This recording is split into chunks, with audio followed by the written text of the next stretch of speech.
took that shit for granted, now you lost me. And now I'm all up on my mission, and I'm bossing. And I've been taking all these trips, and you not there with me. I kept it fair with you, you wasn't real with me. If nobody told you as of yet today, I love you. If nobody told you as of yet today, I am proud of you. You're going to continue to achieve anything you set out to do. You understand me? Also, chosen ones, I do have to give you that brief disclaimer. I only want you to take what resonates, and I want you to leave the rest behind, all right? So I don't want you trying to force certain scenarios for you. If you don't happen to get your confirmation through me, I guarantee you won't get it through somebody else, all right? So be patient with your process. Also, you already know, I do have to give you that brief disclaimer. I only want you to take what resonates, and I want you to leave the rest behind. I don't want you trying to force certain scenarios for you. If you don't happen to get your confirmation through me, again, I guarantee you won't get it through somebody else, all right? Also, chosen ones, you already know my voice is too raspy to be whispering. So this is about the time that you probably want to go ahead and hit that volume. Now, before we get started, as always, chosen ones, I want to thank you in advance for all your love, likes, shares, subscribes, your gifts, kind words, not only to myself, but each other too. Because I don't always get the pause in the middle with my message to relate it to you, all right? So, chosen ones, for right now, I do want to say I do have a deal still going on pertaining to the 30-minute coaching sessions. The link's in my bio. Now, listen, although the booking is stretched out, if you do need a reading earlier than the availability, if you reach out to me after your booking, I definitely will arrange the earlier time for you, all right? But again, I have limited the slots available. So therefore, even if you have to select a date later in the March month, it's all right, all right? I promise you, if you need me, reach out to me, and I'll definitely do my best to fit you in, all right? Now, chosen ones, thank you so much, Kay. Thank you, beautiful. There's a few messages for today, okay? Thank you, baby. I appreciate you, Deborah. The first message is this. I want you to pay attention to certain feelings that you're feeling, as well as your reactions to them. I say this, chosen ones, because right now, God is holding a mirror up to you. He's showing you certain work that you still had to do on you, all right? So although you've come so far, although you sat there and detached from a lot, you've handled things a lot differently than the past version would, but you still have certain triggers that happen. You understand? So there's certain things that you may have felt like you perfected. At this point in time, you were waiting for certain prayers to get presented. So you were starting to get impatient. You're sitting here thinking about how you got everything aligned, how you're ready, how you want this, how this is your time for this. So you are almost rushing the process in a sense. So God is now going to have that mirror get put towards you to show you that you may not be ready exactly right now for the things that you want to come towards you, right? But it means that it's arriving still, okay? So with me saying this, chosen ones, there's some of you. Back in the day, you could have reacted certain ways. You could have had certain anger in you, right? So this is certain attitudes that you had, and many of them may have been valid. People disrespected you. People abused you. Certain people neglected you. Certain people didn't want to communicate correctly with you. So on and so forth. Some of you didn't even have a voice at that time. Everybody around you felt like if you spoke up, you was being disrespectful to them, right? So there was certain seasons where you were building up as far as animosity, anger, irritation. This is certain projections you were feeling. So when your parents used to tell you, oh, what you mad about? You ain't got nothing to be mad about. Exactly. It was coming from their asses. You understand? They was stressing about the bills. They was stressing about their partner, whatever the case may be. So they was projecting that energy on you because you're an empath. So you absorb energy. You understand? So chosen ones, there was certain animosity, again, pressure that you had. You were so sick of getting bullied, disrespectful, disrespected. So you had a lot of anger. You was mad at the world. You was mad at the people who did you wrong. You was mad that people couldn't see that you was hurting. You was mad that nobody offered a hug. You was upset. That's understandable. So back then you may have lashed out in certain ways. Now it could have took time for you to get that way because it's almost like a tea kettle, right? After a certain amount of time, that pressure, you're going to sit there and have that yell, right? So at that point in time, chosen chosen ones, I want to let you know. Some of you used to react. You could have reacted by fighting. You could have reacted by being disrespectful, saying rude, cutthroat stuff.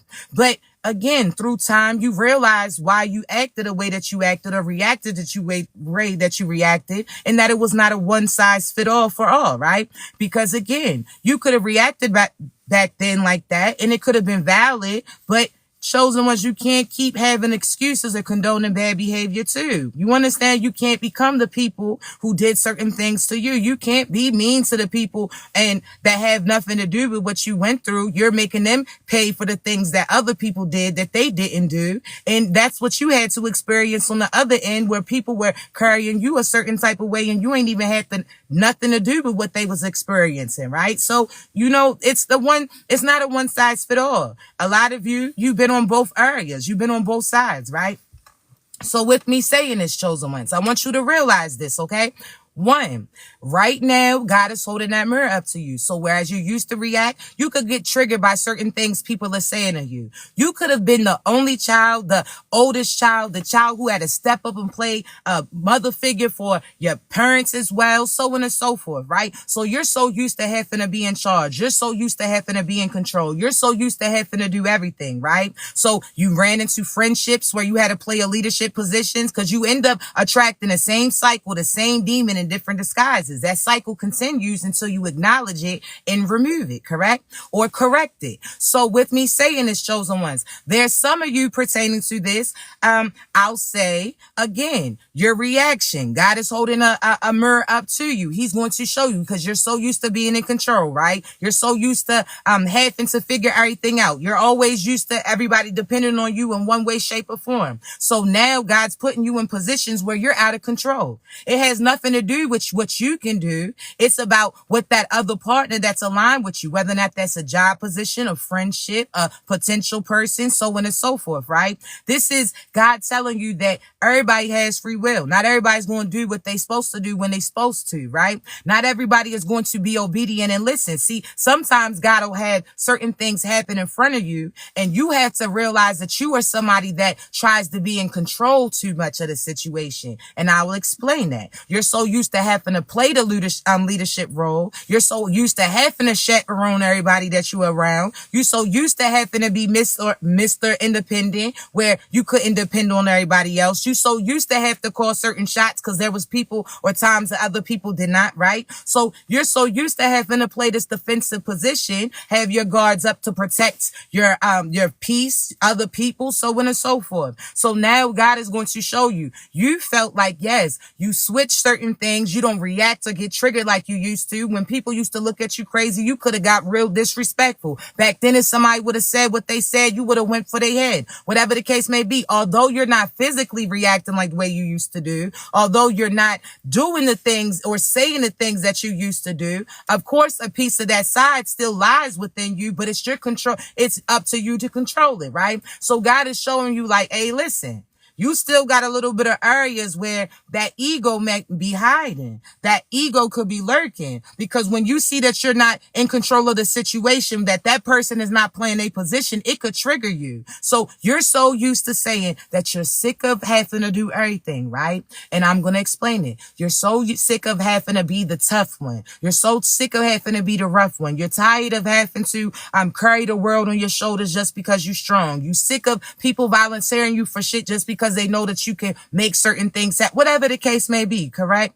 Now, I say this, chosen ones, because the same way that you say that you're sick of having to always control everything, do everything, God is going to put you in a position where you have control over nothing. You're not going to have control over that person and their decision. You're not going to have control on how this person treats you or whatever the case may be. God's going to put you in a position where you have to let go of certain things and allow somebody else to lead. See, some of you may not trust the person that God is guiding you to have to take a step back and let them lead a little bit. It doesn't mean that they're the perfect leader. Absolutely not. This is almost like the oldest child always having to getting to choose or lead the line. And now the parents say, nah, let the younger one do it. Now, although that younger one is inexperienced, although the younger one may not even play the position like the older one would be playing. They may not direct like they supposed to. They may not go in the direction that they supposed to, right? But God says, nah, sit back, allow them to see what they can do. Because just like that's a test for you to let go of control,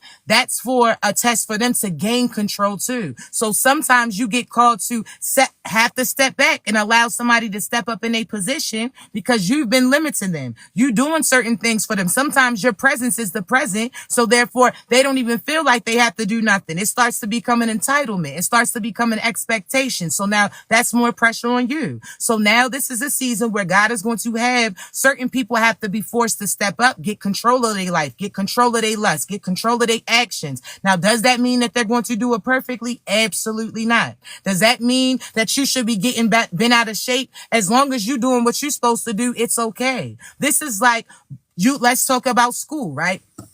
This is like the teacher, God, telling you, okay, both of y'all got this assignment y'all got to do. And when the teacher steps out, you doing your work, but that other person over there goofing off, they laughing, they geeking, they distracting, whatever the case may be, right? So are you going to get bent out of shape, going to the teacher telling them that so-and-so ain't doing what they supposed to do, so-and-so's not doing this, so-and-so's not doing that, when you're going to block your progression? God's going to say, wait a minute, why you worry about what they do? At the end of the time, if they not doing what they supposed to do at the time that I assigned them to, there's going to be karma and consequences behind that, but that has nothing to do with you. You keep doing what you're supposed to do. Yes, they supposed to be working with you, but the people who fail to play their position, there's karma and consequences that come with it. You keep your ass moving. You make sure that it's not two people that's deterred from their path not doing what they supposed to do. Make sure that it's just their asses then. You understand? Not only that, this is going to ruffle some of y'all's feathers, but we going to have to be for real, all right? Sometimes you focus on other people's shit too much, you start to crash yours. So make sure that you're not crashing out about something that has nothing to do with you, how they driving and they not even in the same lane. God has certain blockers between you two. So sit there, chosen ones, and make sure that you stay prayed up. Make sure that you pay attention to what you're doing. Don't worry about what so-and-so's doing. You make sure that you're prepared for the position that you're supposed to be doing, what God told you to do, what you needed to make sure that you have ready by the time whatever arrives towards you, right? So if this is God telling you, you need to get your independence up before you get love. Because when you got partners that come in, you depend on them, you lose your identity, you start fading in the back in a sense. So now God's like, I need you to keep your life. Remember who you are outside of so-and-so. Remember who you are outside of that job. Remember who you are outside of those children. You got to remember who you are. So at this point in time, your main assignment is to focus on you. God is telling you, get your independence, because you was out there depressed when you ain't have shit, when you was limited. Now God done sat there and aligned everything for you to get that position. He told you to apply. Did you? He told you to sit there and try. Did you? He told you to buy that outfit to prepare for that position. Did you? Or did you not feel like it was going to get presented to you? Did you give up? Or did you become complacent? So now, chosen ones, is the time for you to prepare so when it gets presented, you ain't rushing. So this is okay if you want love. Yes, you may have a specific person in mind, but if that person chooses not to play their position, God's going to have somebody else arrive, right? So with that being said, are you prepared for your person to come in? Do you have your sense of independence where you have your identity outside of them? Because if not, you're going to become dependent on them. Then that's going to be too much pressure on you. Or they'll be dependent on you. That's too much pressure. Now the weight of the world's on you too, when it shouldn't be like that, right? So do you have your identity? This is you building your confidence. Yes, they're going to compliment you, but they shouldn't have to for you to be confident about you. So what is it going to take for you to be confident? Okay, get a few outfits then. Okay, you get in that job position, apply then. Are you actually trying? Okay, cool. What are you doing to put yourself in position? Are you still moving forward with what you are able to do until God presents you the other piece of the puzzle, right? Now, as far as again, this is not just financially, but this is for houses in a sense. Okay, you about to start having company. Your children about to have this going on where you're going to have some me time. So guess what's going to happen, chosen ones? Now, is your house prepared for company? Is your house set up for somebody to show up at any point in time? Are you going to have them waiting outside because the inside of the house ain't looking right? This the time to get that shit in order, because a lot of y'all about to have company. People who pop in out of town, certain people that, I'm going to be in your neck of the woods, and some people that you exchange information with, y'all start to get closer And now guess what? God's going to say you won't have to. It's going to be a balance. You can have your love. You can have your children around too at some point in time. Now, I ain't saying rush that shit in, because absolutely not. All right. You got to give it time. All right. You got to make sure you and that person solidify before you even bring them children around. Don't do that shit. Okay. But you do what you do, because some cases it happens that way. But again, chosen ones, I will say this. Don't get too caught up in that. Again, take it how it applies pertaining to you. But I will say this. This is the time to prepare your space. Is your house look prepared for company?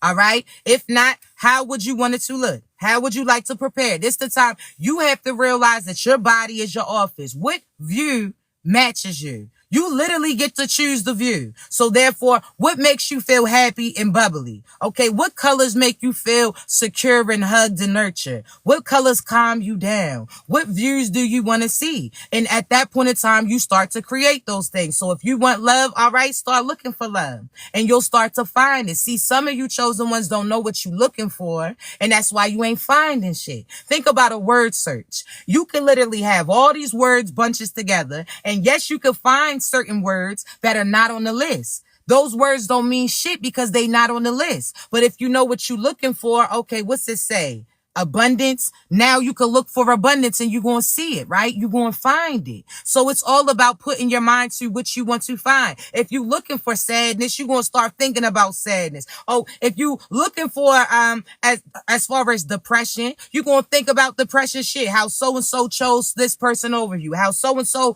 abused you. How your mother used you. How everybody treated you. Fuck that. We done watched that same story over and over again. We done watched this motherfucking movie till that tape started to come through. You understand? We not doing that shit no more. Now's the time to give something else an opportunity for you, right? So this is now we looking for what we're looking for. So write down the list. I always say write down your manifestations. If you can't feel like you can speak it because of monitoring spirits, this is you writing it down, because when you write it, you read it out loud in your head, and that's the same as you speaking it. You understand me? And that's how we used to communicate. We ain't really used words back in the day. It was telepathically. That's why, again, I'm here to help you tap into your gift, chosen ones. All right.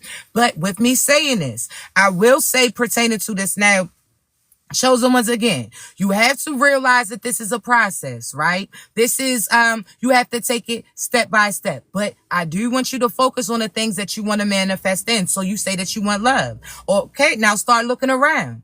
Put your head up. Stop looking down. You so used to being on a mission. Don't want nobody to bother you. So guess what? Now you got that blocker. That's like a pop-up blocker. You wondering why that ad's not coming through, why you don't see that other option, because you got that blocker up. So nah, put your head up. Let somebody see your charm. Let somebody see your light. You're so used to having to hide that shit, or people trying to find a problem with that shit. Nah, there's certain people that are looking for it. That's like that Batman sign. As soon as you let your light show, they gonna start going towards it, right? So I want you to rip now. With that being said, you know, your light bright brings certain mosquitoes and pests and shit as well. So you just know that you're protected. Already had them prayers prayed up for projections. That's like equivalent to you having that bug repellent on before the mosquitoes or whatever the case may be can even have access to you, right? So you gotta be prayed up, be prepared, but be prepared for positive things. Start being prepared for compliments. I can tell you, chosen ones, when you start looking up,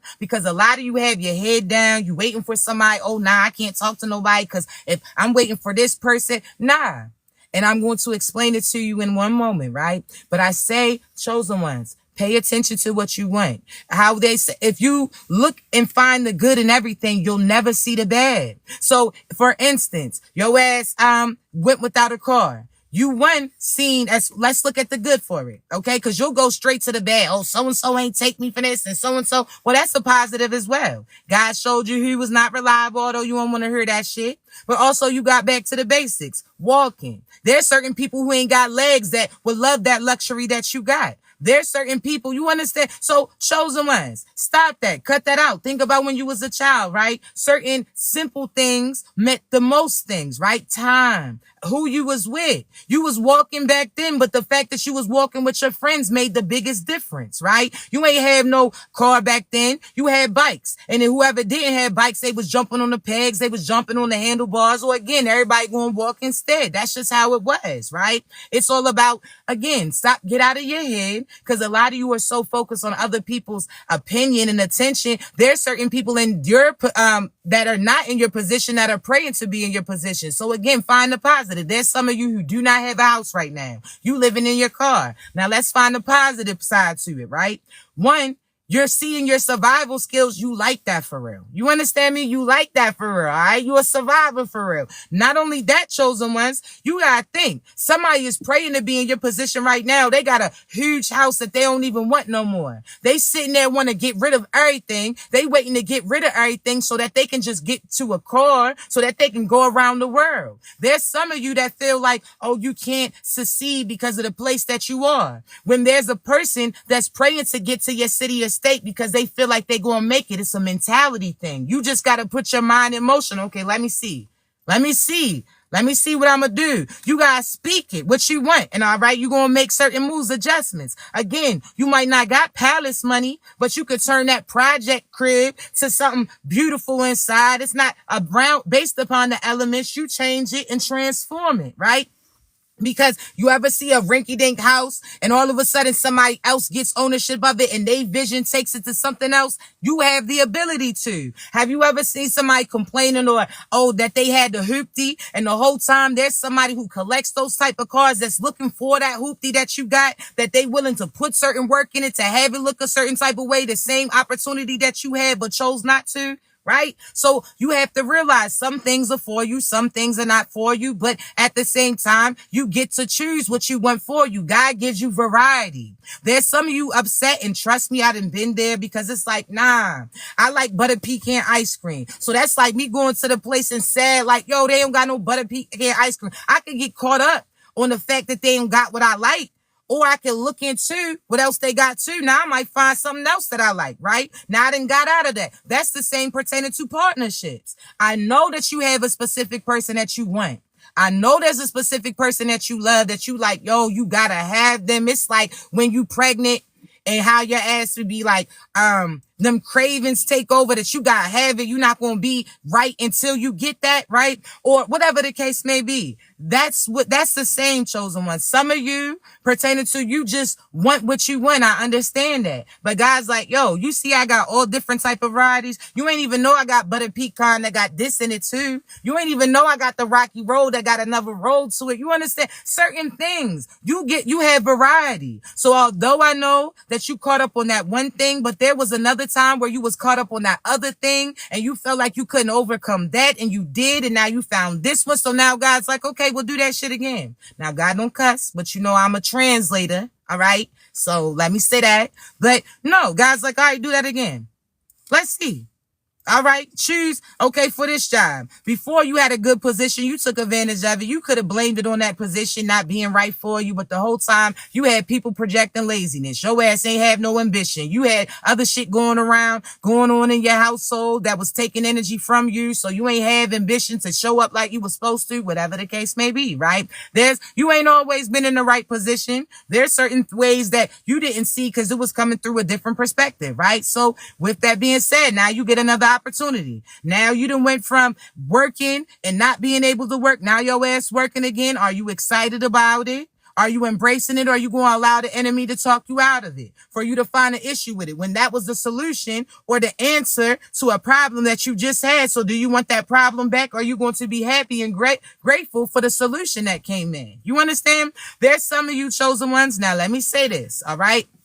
Now, with me saying this, I will say, now some of y'all may not like to hear this, but you already know it is what it is. I ain't sugarcoating shit. Take what applies. Some of y'all don't want to take the shit, but you won't get it anyway, right? So let me say this. There's some of you that you have to realize, in order to get what you want, there's certain things that have to happen to them, you, or pertaining to the situation. So for instance, I say that you're going to get all of your manifestations. Everything that you prayed for is getting presented to you, okay? So with me saying this, chosen ones, I want you to realize what that means for you. Now, let me see if I need to do this in a separate message. And I feel like I do, right? So Actually, what I'm going to do is get off of here, take a moment, like 2 minutes to reset, and I'm going to come back on with this separate message because I don't feel God's telling me not to mix the two, so I'm not going to because this is somebody. Now, when I say this next message is about who's about to arrive, who's arriving, who's around. This is pertaining to love, but also job positions too, all right? Because it all works together, okay? And it does also reflect pertaining to you. So come back shortly. It'll be 2 minutes. We're going to reset. I'll be right back, all right? Love you. I'll see you soon, babies.